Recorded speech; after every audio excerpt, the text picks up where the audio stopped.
Bonjour et bienvenue dans un nouvel épisode de mon podcast Sous l'Hospice des Muses. Je suis Céline de la Célinatech et aujourd'hui je vous retrouve pour la partie 2 de comment faire pour que l'écriture coule toute seule dans mon quotidien. Donc si vous êtes tombé sur cet épisode sans avoir écouté la première partie, je vous invite à aller écouter l'épisode 58 je crois.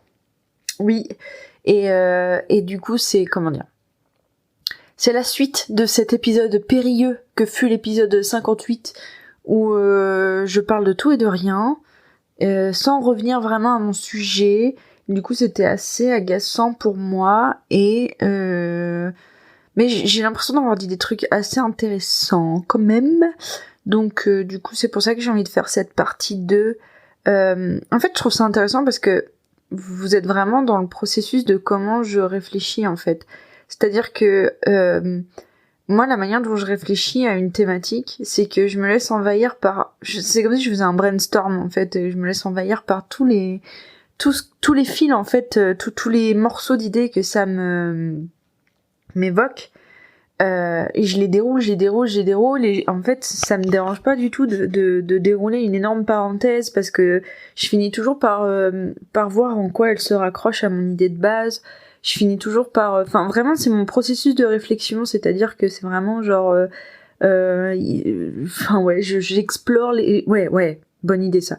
J'explore les blocs, un par un, jusqu'au bout, et du coup, à chaque fois que ça crée une piste vers un nouveau bloc, et je me la garde de côté, je vais dessus, je l'explore jusqu'au bout, etc., jusqu'à ce que... jusqu'à ce que tout ça se soit... En fait, je pense que j'ai besoin d'explorer mes pensées jusqu'au bout de manière à ensuite les rendre cohérentes parce que du coup sinon c'est pas cohérent comme ça quoi. Et il y a des sujets sur lesquels la cohérence se fait de manière assez immédiate où vraiment on sent que mon inconscient il a bossé le sujet en fait et du coup je suis capable de balancer un truc clair comme ça, un truc qui se tient en fait d'un coup, mais il y a des fois comme ça où le truc clair d'un coup il vient pas d'un coup, et où finalement j'ai besoin de poncer encore un peu le sujet quoi, de manière à l'égrener quoi. Et donc je sais que hier j'ai tenté de faire le podcast sur le sujet de c'était quoi qu'est-ce que j'ai mis en place dans ma vie pour qu'aujourd'hui l'écriture ça coule tout seul.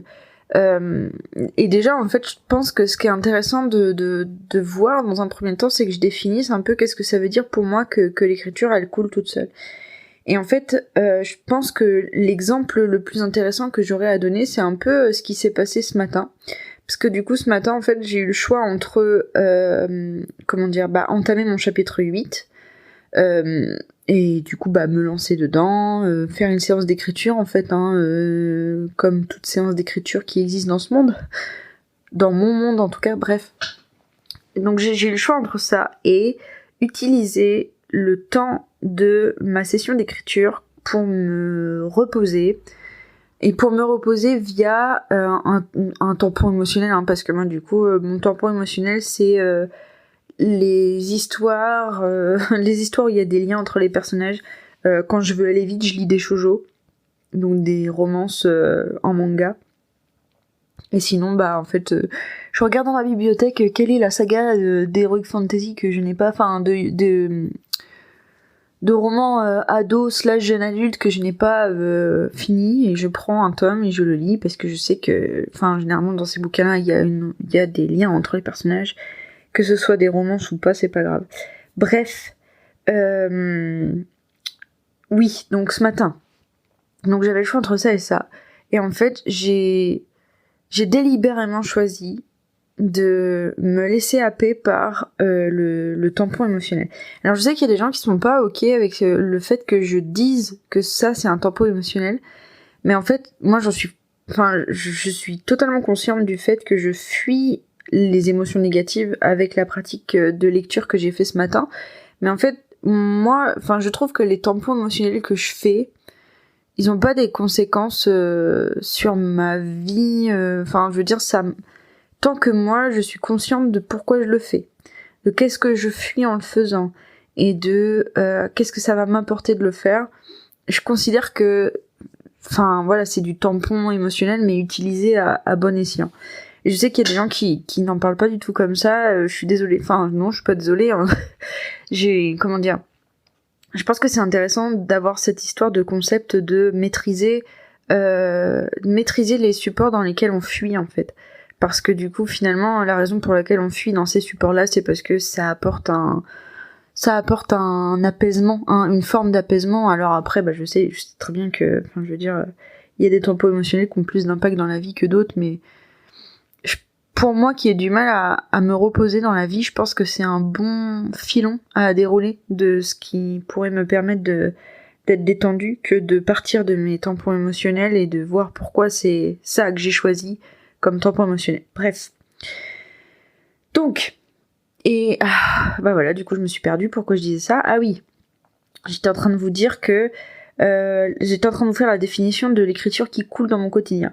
Par exemple, en fait, ce matin, j'ai délibérément choisi d'aller vers la lecture parce que j'avais besoin de ça, et surtout parce que, en fait, la culpabilité de rater une séance d'écriture, elle n'existe plus. Et en fait, je sais que j'ai hâte à retourner à l'écriture, et ça se trouve, et en plus de ça, ce qui est assez intéressant, c'est que là, ça se trouve aujourd'hui, le fait de pas avoir fait ma séance d'écriture ce matin, mais ça se trouve ce soir, je vais la faire en fait, parce que en fait, c'est un déchirement de ne pas faire ma séance d'écriture dans la journée, sauf que là où avant c'était un déchirement parce que je me disais j'ai raté le créneau pour faire ma session d'écriture, je suis pas capable de le faire autrement que comme ça. En fait, maintenant, avec l'écriture, ça se passe tellement bien que je sais que j'ai pas besoin du rituel que j'avais mis en place pour pour tenir ma session d'écriture. En fait, c'est-à-dire que j'ai plus besoin de me forcer à aller faire ma session d'écriture. Et par exemple, ce soir, si j'ai envie de la faire, la session d'écriture, rien ne m'empêche de recréer mon rituel du matin à 10h, 10h30.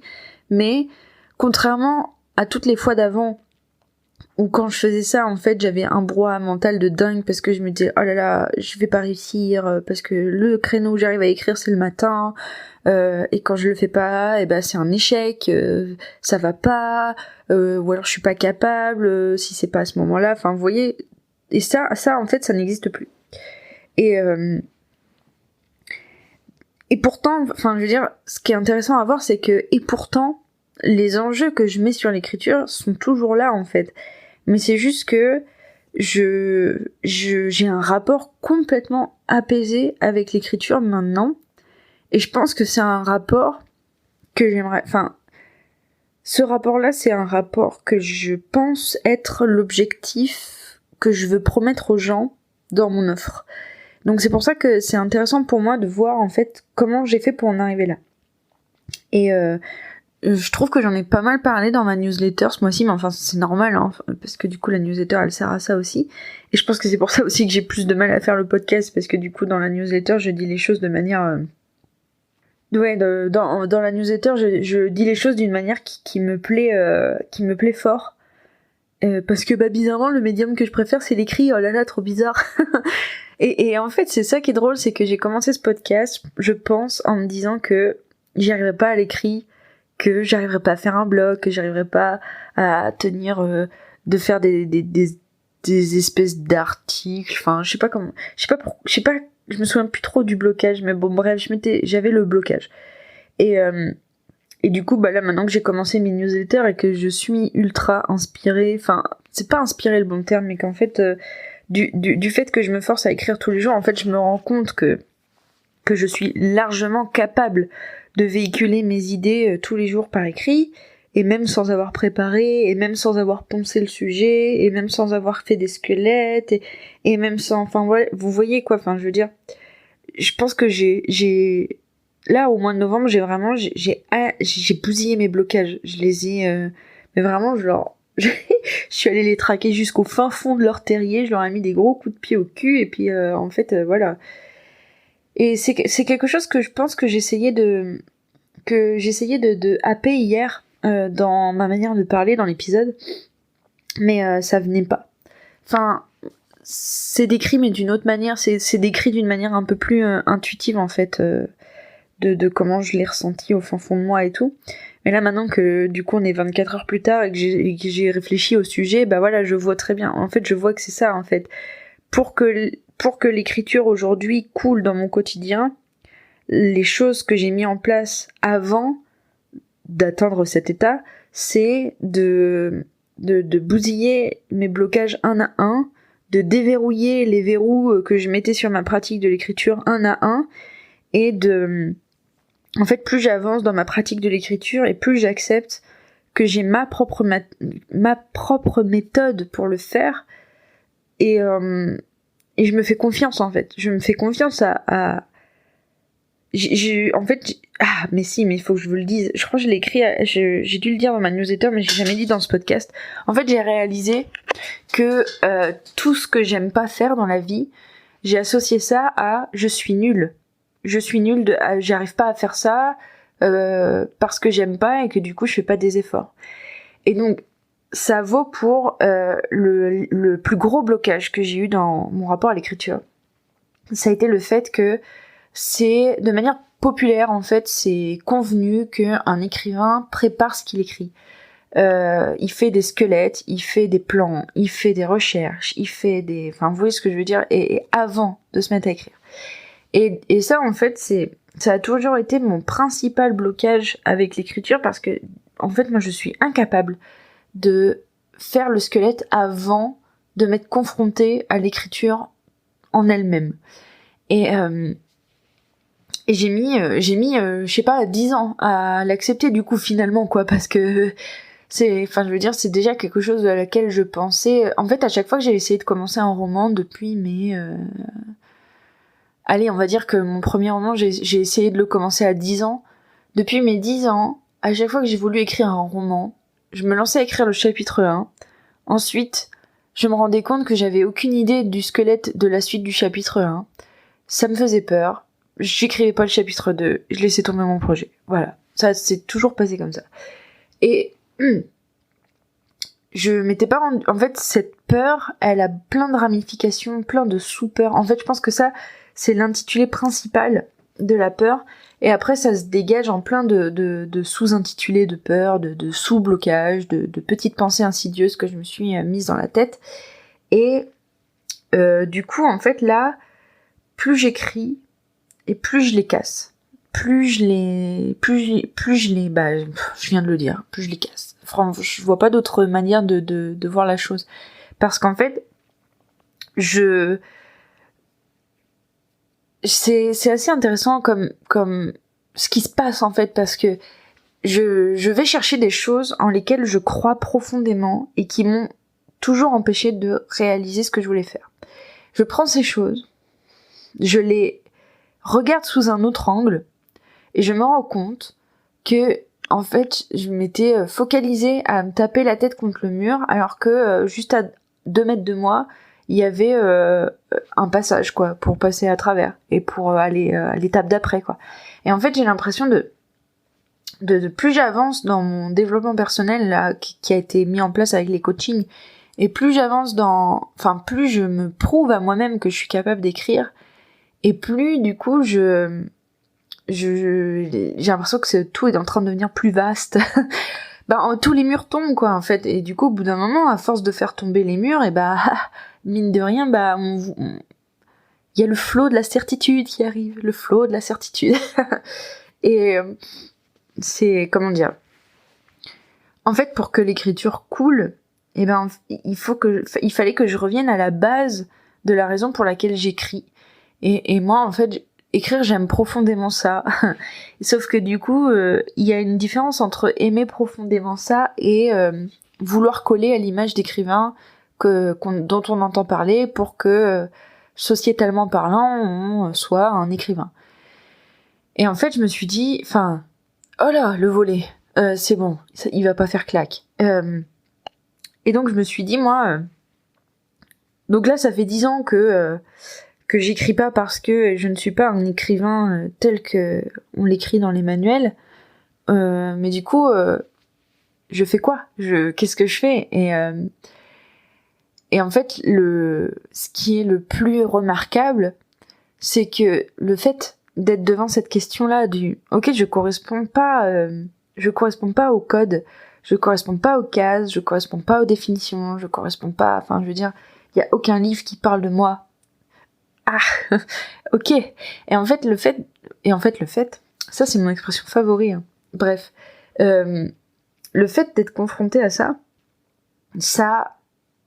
a débloqué une espèce d'énorme joie en moi de quelque chose contre lequel j'avais l'impression de lutter déjà. Enfin, en fait, c'est cette idée de correspondre à une image définie et de rentrer dans le moule pour avoir le statut d'autrice et tout. Et ben, en fait, c'est comme si je me rendais compte que ça a jamais été la vraie chose que je voulais viser, quoi. Parce que, du coup, bah, en fait, moi, ce que j'aime le plus dans la vie, c'est bousiller les cases. Ce que j'aime le plus dans la vie, c'est inventer des nouvelles choses, c'est trouver des nouveaux chemins, trouver des manières détournées d'atteindre des choses, ne pas faire comme les autres. Ne pas faire comme les autres.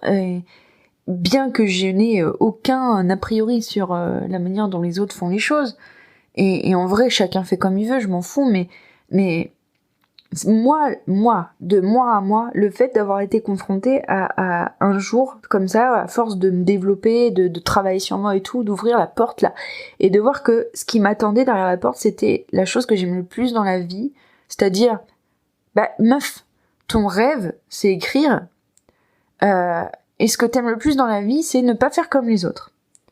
Bah, qu'est-ce que t'attends ? En fait, qu'est-ce que t'attends pour écrire en ne faisant pas comme les autres ? Bah, enfin, je veux dire, c'était évident. C'était là depuis toujours. Et pourquoi ? Le volet. C'est bon. Je suis désolée. Ah, la meuf, c'est un show de théâtre. Bref. Mais le podcast, c'est pareil, en fait. Là, en ce moment, la raison pour laquelle j'ai du mal avec le podcast, c'est parce que j'ai l'impression qu'il est conventionnel et qu'il est comme les autres. Et du coup, ça m'agace parce que moi, les podcasts comme les autres, je les écoute pas. Donc, bah voilà. Donc, bref. Et c'était la mini parenthèse. Et donc, en fait, je trouve que, du coup, ce qui fait qu'aujourd'hui, l'écriture, ça coule tout seul, c'est tout simplement... Mais c'est tout simplement, et en même temps c'est le truc le plus dur, mais c'est-à-dire que je suis revenue, enfin, j'ai fait tomber tous les murs, et en fait je suis revenue à l'essentiel de, mais meuf, pourquoi t'aimes l'écriture en fait ? Pourquoi t'aimes écrire ? Qu'est-ce que t'aimes dans l'écriture ? Et qu'est-ce que t'as envie de faire avec l'écriture ? Et bah écoutez, du coup depuis ça, bah mon roman il avance tout seul. Et c'est rigolo parce qu'en fait, le dernier mur, il est tombé là, il y a pas longtemps, parce qu'en fait, dans mon roman, il va y avoir des couples gays, voilà. Dans mon roman, il va y avoir des couples gays. Et oui, bah, gays, homosexuels, quoi, de tout bord, de tout sexe, de tout genre, de tout, on s'en fout, quoi, bref. Et ça, et mon autre préoccupation, c'est que là, en gros, j'aime tellement les duos, que tous mes personnages sont en duo dans ce roman, et je commençais à me dire putain, fait chier, c'est hyper, enfin voilà, en gros tout le monde est en duo, il y a des gens à qui ça va pas plaire, que tous les personnages sont en couple ou en duo avec un autre personnage, ou enfin voilà, ça va pas le faire, ou ça va pas plaire à tout le monde, machin et tout.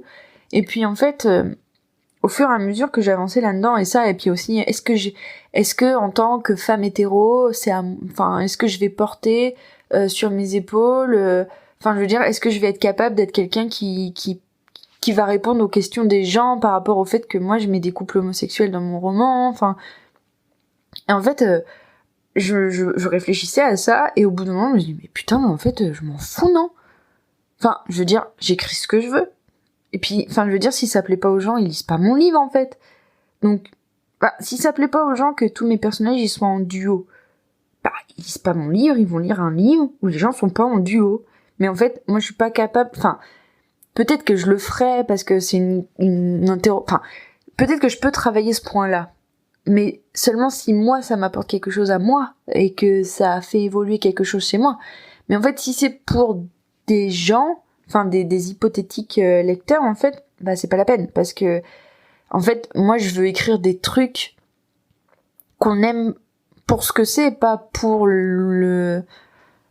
comment dire, je sais pas comment dire. En tout cas, moi j'ai envie qu'on aime mon roman parce que c'est mon roman. Et pas parce que c'est le roman qui répond à la commande de... Ah bah voilà, c'est ça, voilà, j'ai trouvé un intitulé. Et c'est là où je me suis dit, bah ouais, mais du coup, en fait, je m'en fous. Enfin, du coup, je peux très bien écrire comme j'ai envie. Et là, si j'ai envie de faire cette scène-là, je la fais. Si j'ai envie que ces deux personnages-là, ils soient ensemble tout de suite, et bah ils sont ensemble tout de suite. Si j'ai envie que ces personnages-là, ils apparaissent à tel moment, et puis que les deux autres, ils soient présentés juste après, et que, oh là là, mon Dieu, ça fait 2 couples présentés en 2 chapitres, bah, je m'en fous, je le fais, et puis voilà.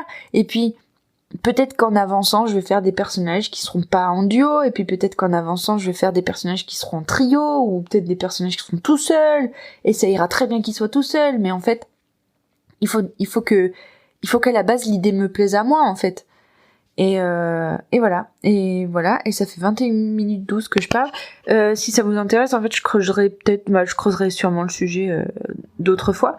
Mais en fait, du coup, bah voilà, ce qui est intéressant à remarquer, c'est que l'écriture coule pour moi à partir du moment où je me suis dit, mais en fait, d'abord, je vais écrire des trucs qui me plaisent à moi, et après, je réfléchirai à l'impact que ça a sur les gens. Voilà, allez, bah du coup je vous laisse pour cette fois-ci et je vous dis peut-être à demain parce que je me suis programmée de faire un podcast, on verra si ça marche. Salut!